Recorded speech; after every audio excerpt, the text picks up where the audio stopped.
I have the opportunity to sell in a very unique market.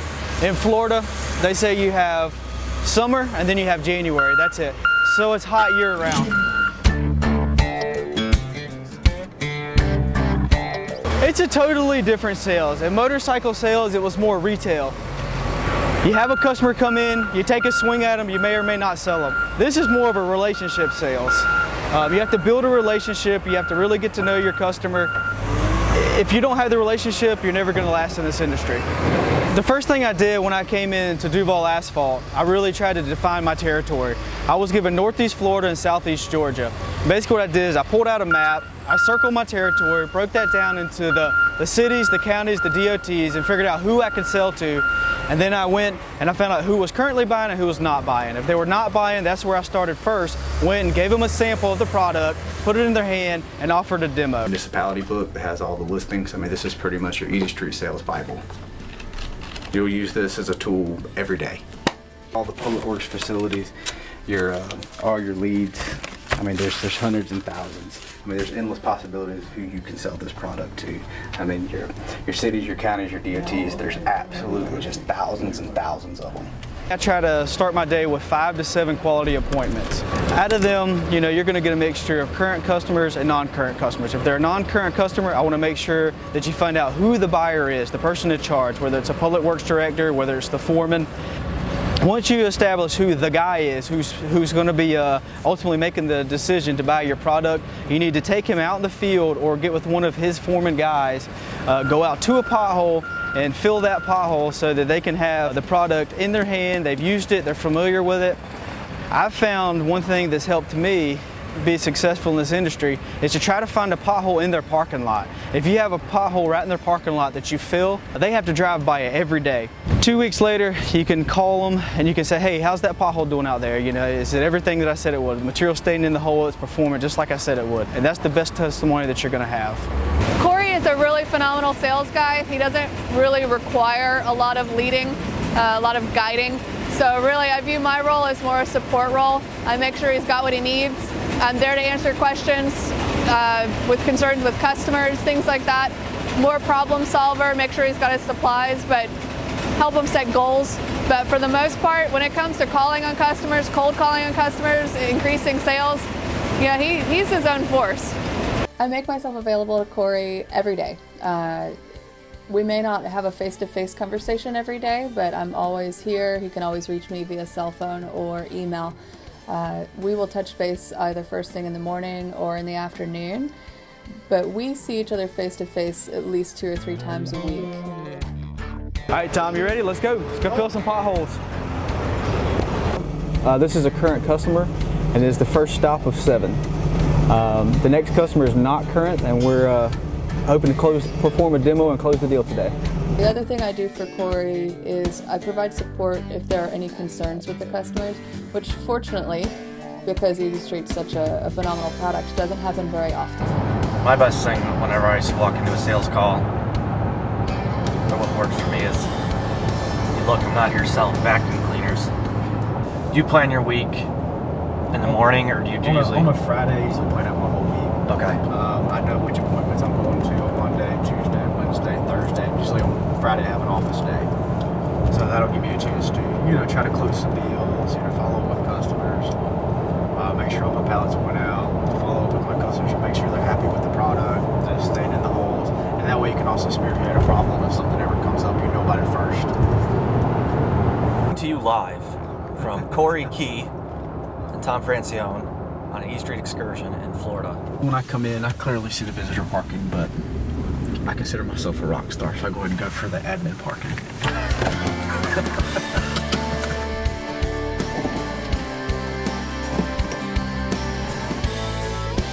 The customer started off and I had to sell him, I think he started off with 5 bags.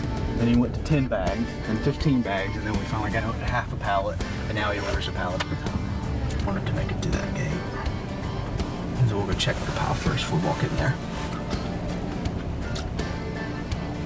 That way, I already know the answer to the question I'm going to ask. I was like, how's your inventory doing? Because she might not know, or they might not know. They might not have drove back there in a while.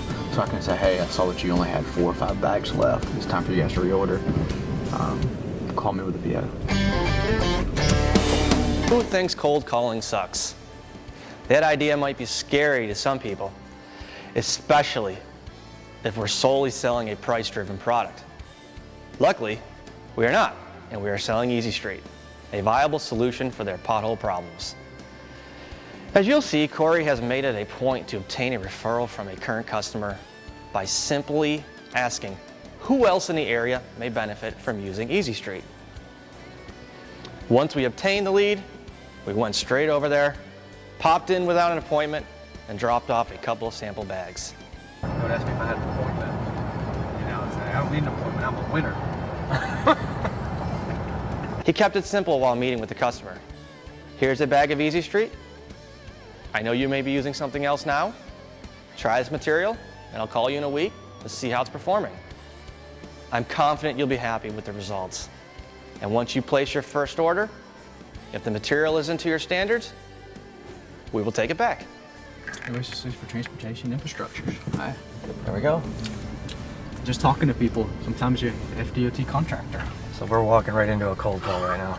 Absolutely. So this is TME Enterprises. This was a complete cold call. Never heard of these guys. We were just down at the city of Bunnell, and he's dropping a couple bags off to him right now. So This was just a tip that came from the guy at the Public Works Department. He used to do a lot of patching with these guys and go out in the field. And he said, if you never heard of them or never talked to them, I would highly recommend you going down there, you know, dropping them off a sample or just giving them a swing, because more than likely they'd be interested in your product and using it to patch. And right now they're going to Home Depot or Lowe's to pick up a bag, and they actually, what's interesting in the state of Florida is they're a highway maintenance contractor, which is contracted by the Florida DOT, so they're responsible for certain lane miles. These are the trucks. Contractors. And they got trucks and it says Florida DOT contractor on it. So they're responsible for the full maintenance of the roads, and we actually learned today that they have 5 total locations in the state of Florida, so that'll have us probably, not today or maybe later, Corey will pop by every one of them. No, I feel pretty good. I think it was very interesting. Like you said, we're not here to give you a spiel. Put it in the hole and try it. I mean, if you sell a good product, you know it works. We're not trying to sound like we're the best, but Flagler's using it, Daytona's using it, Miami's using it. You name a city in Florida. Yeah, name a city in Florida. Palm Coast. Oh yeah, they're using it. Use it. Our website right here is tmeenterprises.com. So what would you do with what would you do next with this, that you now know that they've got 5 other locations? I'd give them 5 business days to try out the product, and then I'd call him back and try to offer him an introductory pallet to get it in their hands and get them started. You know, once we land them as a customer, then try to branch out and use him as a testimony. Hey, in Jacksonville, you know, we've already been dealing with one of your guys. He's real happy with the product. Here's Alan's number. Give him a call, and he'll tell you how great the product is, and maybe we can bring you guys on board too. And then it'll snowball from there, and you'll just work your way out. So you'll wait till you'll give him 5 days. You let him try first before you go try and call on the other locations. Yeah, I'll give him a couple days. You know, I'll go ahead and secure that customer before I try to pitch the other ones, so I can use him as a reference. Most of the interaction is brainstorming on pricing, getting new customers. If there's a customer we've had for a while but we've lost a bid recently because of a new competitor in the market, we'll talk about maybe a strategy for getting them back, particularly if we know that they prefer EZ Street but they are price driven. So if we know that they have a budget and we have to get within their budget in order for them to choose the product they prefer, then we'll brainstorm together on the best way to do that without also losing money. As a follow-up to the close, I would like to make mention that plenty of things come into play when finalizing a deal with a potential EZ Street customer.